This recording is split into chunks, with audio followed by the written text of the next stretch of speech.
My fiancé blocked me on the morning of our wedding, leaving only a heartbreaking letter saying, "Sorry, here's how I discovered the truth.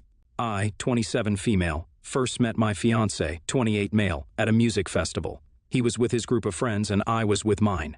We got to talking about our favorite musicians and bands, and before we both knew it, we had become friends. It was a week-long event, and I was having a hard time walking away from him because of how much I liked him. So, when he suggested that we stay together for the entirety of the festival, I immediately said yes. He sort of merged our group of friends and decided to attend all the events together as one big group. It was quite nice. We all had a lot in common with each other since we were all from the same city. It wasn't awkward or anything, and everyone seemed to enjoy themselves with a new group of friends that we had made. I had never believed in love at first sight before I met him. It was almost alarming to me how much I liked him and how much I wanted to spend time with him. I was dreading the end of the music festival because I knew I would have to say goodbye to him. I didn't want to freak him out by telling him how I was feeling because we had known each other for merely 5 days, so I kept my mouth shut. It turns out he was feeling the same way because he came up to me and said that he would hate not to see me again, and he too was dreading the end of the festival. I was a goner when he confessed that. I honestly could have cried. I told him that I would absolutely love to see him after this and that I was feeling the same way as him. We were both relieved after we established that there wouldn't be a goodbye at the end of that week. We all exchanged numbers, the whole group, because everyone wanted to hang out. After we went to the city, we also exchanged addresses, and while my fiancé's place was a little farther away from mine, some of his friends were closer to my place, so all in all, we both knew that it wouldn't be a hardship at all to find a way to stay in touch with each other. As soon as we went home from the festival, I received a call from him, and he asked me out on a date. I was so happy that he didn't even wait a few days before asking me out. We went on a few dates, and I was pleasantly surprised that the magic was not gone after the music festival, and we both still very much liked each other. A few dates turned into a lot more, and before we knew it, we were in a committed relationship. I had become more familiar with his friends too, as he had become with mine. We often hung out with each other's friends and places. Even though he had a huge group of friends, we often ended up hanging out with his best friend and his girlfriend. We went out on double dates with them a lot of times. I could see that the three of them were really close because they had all grown up together. They still never made me feel like an outsider. They welcomed me into their small circle with open arms. And because I knew it, it was the four of us who formed an inner circle of sorts, apart from all our other friends. It was so pleasant because I never had friends so close that they were almost family. His best friend had been with his girlfriend ever since their school days, and it was such a nice, wholesome little love story that I felt myself tear up when they told me. My fiancé, on the other hand, had grown humbled about being their third wheel all his life, and I burst out laughing. I had then assured him that he wouldn't be anyone's third wheel any longer.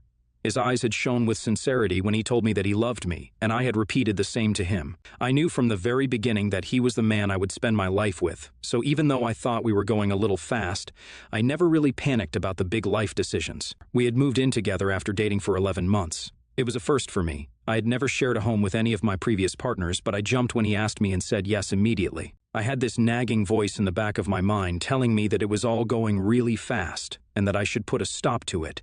But I had paid it no mind. My fiancé's best friend and his girlfriend helped us move, and they were the first people we entertained in our new home. It was a cozy evening with just us and some takeout, but something had changed during the day. I didn't know what it was, but his best friend's girlfriend was acting all aloof. She was being unusually quiet, and I remember wondering if she was having problems in her relationship. She had barely said a word all night and seemed visibly sad. Even though we were great friends, I didn't urge her to confide in me since I was also friends with her boyfriend. I was sure she would talk to some of her friends who wouldn't be biased, since I knew she was uncomfortable. I decided to end the evening early, and they were on their way home before the clock even hit 9. I did ask my fiancé if he knew what was going on with them, but he didn't know anything. He assured me that it was probably nothing, and they would figure it out like they always do. They had been together for way too long to not figure it out, he said, and I believed him because he knew them way better than me. Things were a little hectic initially when we moved in, but after we got used to living together, it was beyond pleasant. I loved living with him. It brought me so much joy to do little everyday things like laundry or cooking with him. All my previous doubts about moving too fast were put to an end after we got comfortable living together. I knew we were going in the right direction, even if it had been a little quick. We had continued our double dates, opting for staying in instead of going out most of the time. His best friend's girlfriend hadn't seemed uncomfortable or sad after that initial day, so I guess they had sorted out whatever was bothering her. It was back to normal for the four of us. We grew even closer in the following months. I even invited her to a girls' night with my other friends. I knew that a proposal was coming way before my fiancé popped the question. We had talked about it a few times and decided that we were ready for it. It still made me cry when it happened, though. Of course I said yes. We told his best friend and his girlfriend, and they came over for dinner that day. He was super happy, but she was a little quiet. I started to think that maybe she had a problem with me, but then I realized how self-centered it sounded. Maybe she really had some problems and couldn't show her happiness to us. She did tell us congratulations, but she was not happy as I could tell. I thought about talking to her, but in the following days it slipped my mind. We told our parents, our other friends, and I got mixed up in the calls and messages from friends and family. After that, I was so excited to start the wedding prep that everything went to the back of my mind. I didn't even think that something might be going on behind my back that I should be aware of. I just trusted easily. Maybe I was naive. Maybe I didn't pay attention to something that was happening right in front of my eyes. I got too comfortable in my life because I thought I was safe, and my fiancé would never let anything happen to me. Boy, was I wrong about that. Between our proposal and the date we decided for our wedding, we didn't hang out much with his best friend and his girlfriend like we usually did. My fiancé told me that they were having relationship problems, so it was best that we didn't hang out with him for a while. I was busy with the wedding prep anyway, so I didn't have any problem with that. As our wedding day came near, my fiancé became a little distant, but he never confided in me. Whenever I asked him, I thought maybe he was nervous or had cold feet, so I let it go. He had assured me that he was completely all right and that I had nothing to worry about. I went back to wedding planning, and then my whole world turned upside down. On the day of my wedding, I was in the bridal suite all morning getting ready. We obviously weren't supposed to see each other, but I texted him, which I never got a reply to. I didn't think much of it, but as the ceremony came close, I was getting restless. I just wanted to hear his voice to calm myself down, so I called him and found that his phone was off. It was odd. Why would his phone be off right before our wedding? I texted him, and then saw that my texts weren't going through. I checked my phone and everything, and then I texted my friend who replied immediately, so my phone was working fine. I just couldn't understand what was going on, but I still didn't just jump to any conclusions. The red flag started flying when his best friend knocked on my door looking very distressed. I invited him in, but he was too silent for my liking. I asked him what was going on and why he looked like someone had run a car over him. He told me that my fiancé was gone. I actually laughed at his face because he sounded ridiculous. Why would my fiancé leave when we were supposed to be married in less than an hour? He told me to sit down. I sat, and then he handed me an envelope. I took it from him with shaky hands and opened it to find a letter. It was from my fiancé and was addressed to me and his best friend both. He sat next to me as we read it together. He started off by saying sorry like it would make it all better. He wrote that he had been in love with his best friend's girlfriend for a long time, and she finally accepted that there was something between them too, so they ran off together. He wrote how they were seeing each other behind our backs and made a pact to dump their respective partners to see where they could take their relationship. He wrote that they weren't going to act on the pact, but he couldn't go through with the wedding when he was in love with someone else. He couldn't do that to the actual love of his life. I had tears streaming down my face by this point. His best friend was sitting right next to me, holding my trembling body for comfort. He told me to flip the page, so I did. The pact was written on the back and there were 2 signatures. It was ridiculous that they actually wrote it down. It was the usual, that they couldn't live without each other, and it wouldn't have been right if they continued their previous relationships. The last sentence was the one that got me, though. They wrote that he thought me and his best friend would make a great couple and we should consider getting married instead, because he didn't want my wedding planning to go to waste.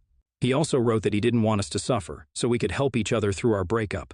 The audacity of that man was astounding. I was heartbroken and helpless, but above all, I was enraged. He did this to me and had the gall to tell me that I should marry his best friend. He pulled this on our wedding day and then was trying to act like he cared about me and his best friend. I tried to call him again, but his best friend told me that he had blocked us both. I just didn't know what to do anymore. I mean, what can one do after their life turns into a daily soap?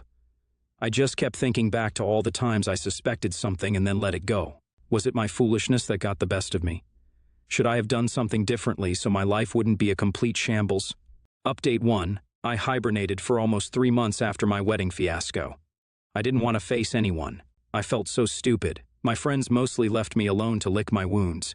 It was horrible. Heartbreak is horrible. I cried myself to sleep every night. I tried to call him again and again, but I was still blocked.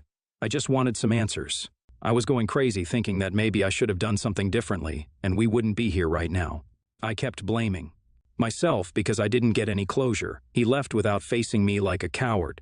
I didn't get to see what he was thinking while he was writing that godforsaken letter. Did he feel bad about dumping me like this? Or was he super happy so he started his new life with the actual love of his life? All these unanswered questions kept eating me alive until I was in complete isolation. I didn't pick up any calls from my family or friends. I even started skipping work because I couldn't get myself to concentrate on anything. It was honestly getting out of hand how awful I was feeling. Then, suddenly, one day, I went home from work to find my fiancé's best friend sitting on my porch. I didn't know what to do. We had been great friends for a while, but I hadn't seen him or talked to him since my wedding day. He asked to come in, so I let him in. He didn't push me to talk or anything. He just sat there and had coffee with me in comfortable silence. Even after that, he didn't bring up the elephant in the room. He simply told me that he was worried about me and how I was isolating myself. It wasn't healthy, and he insisted that we start our dinners or game nights again. It was such a ridiculous idea. We used to do that with them before they both betrayed us. He told me that we don't need anyone to have dinner and play some games. 2 people are enough. Maybe I was too lonely, or maybe he looked really lonely. I don't know what it was, but I ended up saying yes. It was time I started seeing him as my friend and not my fiancé's best friend. He was my friend, and I was allowed to have dinner with my friend, so that's what we did that night. We had dinner, played silly games, and didn't talk about the other 2. Update 2. Hi guys, to answer your questions, yes, I have become very close friends with my ex's ex-best friend. Wow, that is a mouthful. We had dinners and game nights for almost 6 months, just the 2 of us, before he finally asked me out on a date. I had started liking him, but I didn't know if he felt the same way, so I kept my mouth shut until he asked me as himself. I said yes to a date with him. He and I had become very close in the last 6 or so months because we understood what each other was going through. We were heartbroken together, and we sort of healed each other, and it was only natural that we moved on together too. We did hang out with our other friends, and none of them knew exactly what was going on with us. We were the only 2 people who fully understood. I was actually pretty happy that I was finally moving on, and that too with this great guy who had become a very close friend of mine. The whole broken engagement and getting stood up on my wedding day was an awful experience, and I didn't think I would be able to move on from it. I went to such a dark place after my ex-fiancé left me that I never thought I would ever be able to go out on a date like a normal person. We had talked about our exes in the last 6 months, and how it all affected us. There were a lot of fears. He confided in me too, how he lost both his girlfriend and friend in a day. It was almost chaotic for both of us to talk about it. Getting our feelings out in the open and sharing them with each other was what eventually helped us move on from them. He took me out to a nice dinner. I honestly thought it would be awkward, but it felt so natural. We had been having dinner together for a while, but switching from friendship to dating didn't feel forced at all. We were both so comfortable in each other's presence, and it was honestly the best date of my life. We ate and we laughed. It was perfect. He felt the same way too because he wanted to take me out again and was equally happy that we had found each other even after the chaos that was in our life not so long ago. Update 3. So, my ex contacted me. And also, I've made things official with my new boyfriend. So, we finally made it official. We didn't make it official until after we had been dating for almost 3 months. We didn't want to rush into anything like I did before with my ex-fiancé. I was kind of scared to have a boyfriend again after I had such a bad experience the last time, but he wore me down. I can't believe I used to see him as my ex-fiancé's best friend all this time while he was my friend too, and now he was my boyfriend. I was almost embarrassed that I didn't see him that way until he asked me out. I was actually really happy with my life. We were very far in the past. We worked through our problems together, so it wasn't creating any problems between us anymore. He even joked about how we made my ex-fiancé's wishes come true because he told us that we would make a great couple in his letter. We were at the point where we could laugh about our past. We were not heartbroken anymore, and I think both of us played a huge part in healing each other from the scars that our exes left. We told our friends and family too, and they were really happy for us. I couldn't have been happier even after what happened to us. And then it all came to a crashing halt when I got a call from my ex-fiancé. I had deleted his number after our breakup, so I didn't know who was calling. When I picked up, it was a shock to hear his voice after so long. I froze for a good 5 minutes before I got enough courage to pay attention to what he was saying. He was going on about how happy he was that I picked up his call, how much he missed me, and how sorry he was for leaving like that. I listened for a few minutes without saying anything, and then I hung up. I couldn't bring myself to say anything to him, and I didn't want to have a conversation with him anyway, so I cut the call before he could say anything else. After I got myself under control, I immediately called my boyfriend and told him everything. After I went home and saw my boyfriend, he too told me that he received a call from my ex-fiancé. He didn't talk to him either, he just hung up. I just didn't know why he was trying to barge into our lives again after all this time. I was finally happy. I didn't want his presence in our lives anymore, and it was making me anxious. Update 4. My boyfriend and I did talk about the phone call a few times. We didn't know what he wanted. Why was he calling us now after all of this? But, in the following weeks, we sort of got over that. He didn't call after that, so we thought maybe he got the hint that he didn't want anything to do with him. Then he showed up at my place out of nowhere. It was like a slap in the face when I saw him standing there looking hopeful. I didn't know what to say to him. He just stood there for a while before he finally said hi. Since I was taking a long time, my boyfriend came out to see what was keeping me. Then it got way more uncomfortable than before. My ex's expression went from hopeful to confused to painful in a matter of seconds. He figured out what was happening. What did he expect? I would be waiting for him to make an appearance? He asked if he could come in, and my boyfriend told him no. He was getting angry too, so I calmed him down. I cared about my boyfriend out of the two of them, and I didn't want him to get angry over my ex. I understood that he was his ex-best friend too, and his face brought back painful memories for him too. We took a moment to calm ourselves before we continued the conversation. My ex was still waiting for us to let him in, but I told him that we didn't want anything to do with him and that he should leave. I said that he was sorry for what he did, but he was back now.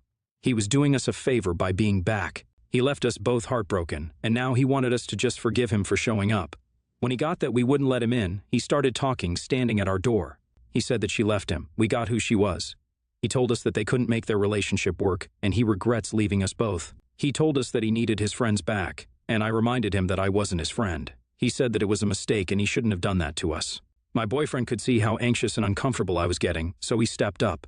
He told him that we were finally happy without dating, and my boyfriend told him, yes, he had the audacity to look hurt after that, like we had hurt him.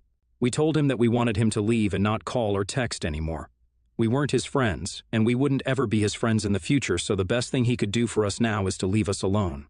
He got the message loud and clear after that, but he didn't let go of the chance of being nasty one last time. He told me that I didn't waste any chance to bag his best friend and move on fairly quickly for someone who was heartbroken. It was like he slapped me in the face. My boyfriend told him that at least one couple should adhere to his so-called pact, since the cheaters couldn't make it work. He told me that we were just playing by his rules. That shut him up, and he left with his head hung low.